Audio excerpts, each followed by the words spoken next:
दोस्तों, पाकिस्तान और ऑस्ट्रेलिया के दरमियान मेलबर्न में जारी दूसरे टेस्ट मैच में पाकिस्तान ने दूसरे दिन शानदार कमबैक किया और ऑस्ट्रेलिया की टीम को 318 रन पर आउट कर दिया। पाकिस्तान ने अपनी इनिंग्स का आगाज शानदार किया है और बल्लेबाजों ने एक सॉलिड स्टार्ट दिया है। इंडियन मीडिया भी पाकिस्तान के दूसरे दिन के खेल पर तारीफ करने पर मजबूर है। आइए हम आपको दिखाते हैं इंडियन मीडिया का इस पर क्या रिएक्शन है। तो जी, पाकिस्तान के इस सेशन के अंदर काफी आप कह सकते हैं कि संभली हुई बल्लेबाजी हुई है। 68 फॉर 1, सिर्फ एक विकेट गया। जो मैंने इमाम को कहा था कि पहला विकेट इमाम का ही आएगा, बिल्कुल वही हुआ। इमाम उलग वहां पर हमें आउट होते हुए नजर आए हैं। कुल मिला के अगर देखा जाए, अब्दुल्ला शफीक ने 39 रन बनाए हैं। एक काफी कंट्रोल और सॉलिड नॉक अब्दुल्ला शफीक ने खेली और उनके साथ में अब कप्तान शान मसूद जो है वो भी हमें सेट होते हुए नजर आ रहे हैं। एट ऑल ये सेशन भी हम कह सकते हैं कि पाकिस्तान की तरफ से कंट्रोल में ही रहा। हालांकि रन इसके अंदर इमाम आप कह सकते हैं कि कुछ उतने ज्यादा रन्स नहीं बने, बट आपका जो एक शायद मेन फोकस रहा होगा कि आपको विकेट नहीं खोनी है। उन्होंने वहां पर वो मेन अपनी विकेट नहीं खोई।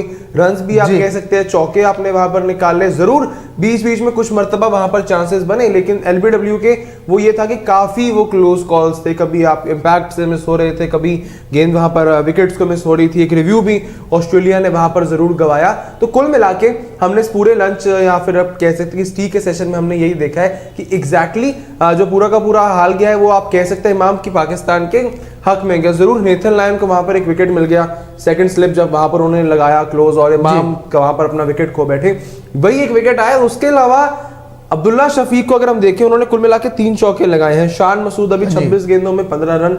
इस समय आप कह सकते हैं कि हाँ, ये वो टेस्ट मैच आपको थोड़ा बहुत लग रहा है कि यहां पर पाकिस्तान वो हल्की बहुत फाइट दिखा रहा है। वरना पिछली बार भी वैसे इमाम था यही कि पाकिस्तान फाइट दिखा रहा था, पर वो फाइट बाद में अनफाइट इनकी हो गई थी। बिकॉज 2 विकेट तक आपकी पार्टनरशिप ठीक थी, उसके बाद आपका मिडिल ऑर्डर ही वहीं पर कोलैप्स हुआ था। नहीं, बिल्कुल 100% यहाँ पे मैं कहूंगा कि यार पाकिस्तान का कमबैक तो हुआ है। हाँ। और पिछला सेशन भी आपके नाम रहा था और यहाँ पे आपने बड़ी तगड़ी बैटिंग करी। एक्सपेक्टेड नहीं था कि भाई इतनी अच्छी स्टार्ट हो गया आपके लिए। इमाम उलग भी थोड़ी देर टिके थे, बट इमाम की अगर मैं स्पेसिफिकली बात करूं, आपने पहले टेस्ट की पहली इनिंग का रिकैप करा जी। नेथन लायन ने आपको आउट किया था। पिछली बार आप नेथन लायन को मार के खेलने के लिए निकले थे। इस बार आपके दिमाग में डाउट्स आ गए कहीं ना कहीं कि भाई नेथन लायन को मेरे को संभल के खेलना है, और संभल के खेलने के चक्कर में कहीं ना कहीं वो एज लगा और सेकंड स्लिप पे कैच हो गई और विकेट गवा गए इमाम उलग। लेकिन सुपर बैटिंग में अब्दुल्ला शफीक एंड आपके प्रेडिक्शन को भी सलाम करते हैं भाई हम। आपने कहा था कि भाई अब्दुल्ला शफीक टिकेंगे और अब्दुल्ला शफीक टिके हैं और अच्छा टिके हैं। और मैं नहीं कहूंगा कि स्कोर कम है, स्कोर ठीक ठाक है। आपने अच्छा खासा स्कोर निकाल लिया है। शान मसूद पार्टनरशिप बड़ी अच्छी बन रही है। तो 35-40 रन की पार्टनरशिप हो चुकी है ऑलमोस्ट। तो ऐसे अगर आप चलते रहेंगे, आपके पास बैटिंग में डेप्थ तो है। देखो, डेप्थ बैटिंग में पूरी तरह से है। अभी आप कंट्रोल लग रहे हो, आपके सामने अभी भी 250 रन की ट्रेल बाकी है, काम अभी भी बाकी है। आपको लीड लेनी है, अच्छी खासी लीड लेनी है अगर ऑस्ट्रेलिया को हराना है। ड्रॉ के बारे में मत सोचो, यहाँ पे मैच को जीतने के बारे में सोचो, क्योंकि आप जिस कंडीशन पे हो, जिस पोजीशन पे आपको आपके बॉलर्स ने लाके रखा है। और साथ ही में अगर बात करूं आपके जो ओपनर में, एक ओपनर कहूंगा अब्दुल्ला शफीक, इमाम को काउंट नहीं करूंगा।